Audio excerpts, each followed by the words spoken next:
Dictation number 23. Honorable members, our mothers and sisters always used to save some money for difficult times, but often these savings were spent on daily needs. Today, rupees 88,000 crore deposited in Jan Dhan accounts is a testimony to the changing saving habits. It is only because of the Jan Dhan scheme that wages from Manrega, benefits from different insurance schemes, scholarships, pensions, and most other government benefits are being credited directly into the bank accounts of the poor through DBT. Jan Dhan accounts have succeeded in eliminating the middleman between the government and the poor. Jan Dhan Yojana is playing an important role in facilitating cost-effective digital transactions in the country through more than 60 crore RuPay debit cards and Bhim app.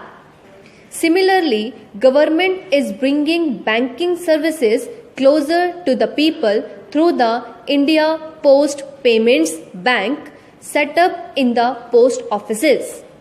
As a result, the whole world has taken note of this step towards financial inclusion in India. Whereas many social welfare programs were in existence for the past several decades, they had failed to produce the desired impact. The alertness, action-oriented approach and good intention displayed by my government towards the aspirations and difficulties of citizens have made it possible to bring about large-scale visible changes. While giving a clear majority to my government in 2014, the people of the country had also given a clear mandate to take strict action against corruption and black money.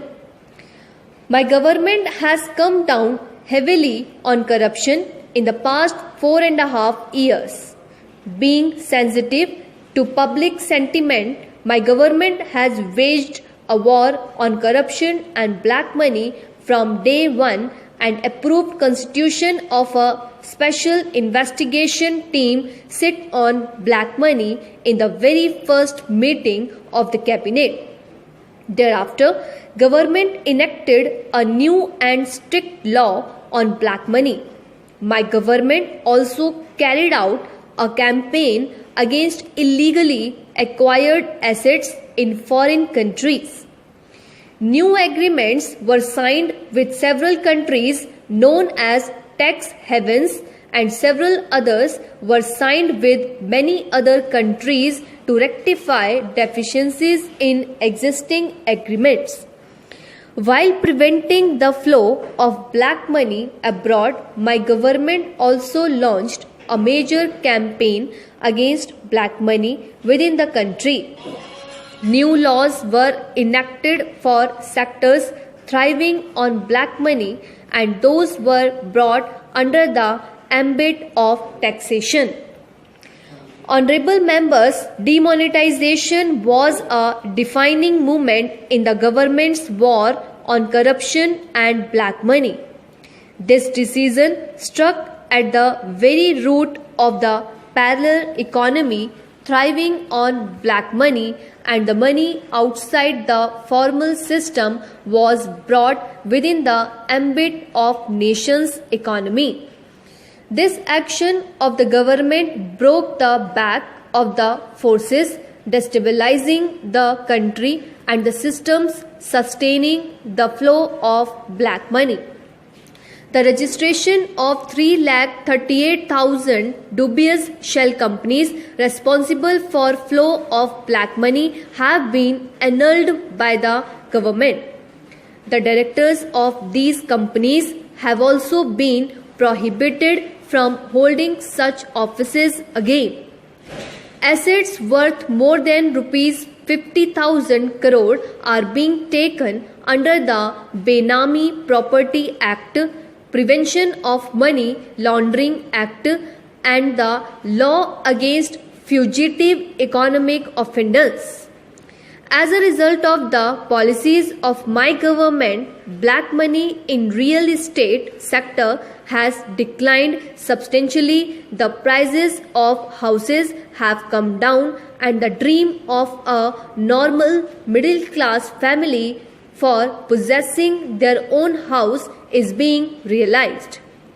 I am pleased that on account of these policies of my government, people's trust in the government has increased, and there has been a sharp increase in the number of persons paying income tax. Whereas prior to 2014, 3.8 crore people had filed their return, this number has increased and more than 6.8 crore people have come forward to file their returns. Today, the taxpayer is confident that each paisa contributed by him or her is being spent honestly on nation building. My government believes that corruption and black money constitute a grave injustice towards the honest taxpayer of the country. Corruption always infringes on the rights of some poor or middle class person. The government is relying on application of modern technology to address this situation. As a result of the expansion in direct benefit transfer in the last 4.5 years, more than rupees 6,05,000 crore have been directly transferred to the bank accounts of beneficiaries. Because of this, about rupees 1,10,000 crore have been saved from falling into wrong hands. Government has removed about 8 crore fictitious names which were being used by middlemen to misappropriate the rightful benefits of genuine beneficiaries. In order to build a strong nation, it is imperative that we develop our economy in such a manner that will help our fellow citizens to progress with transparency and honesty. My government developed a transparent system for auction of coal mines and has protected this nation resources of the country.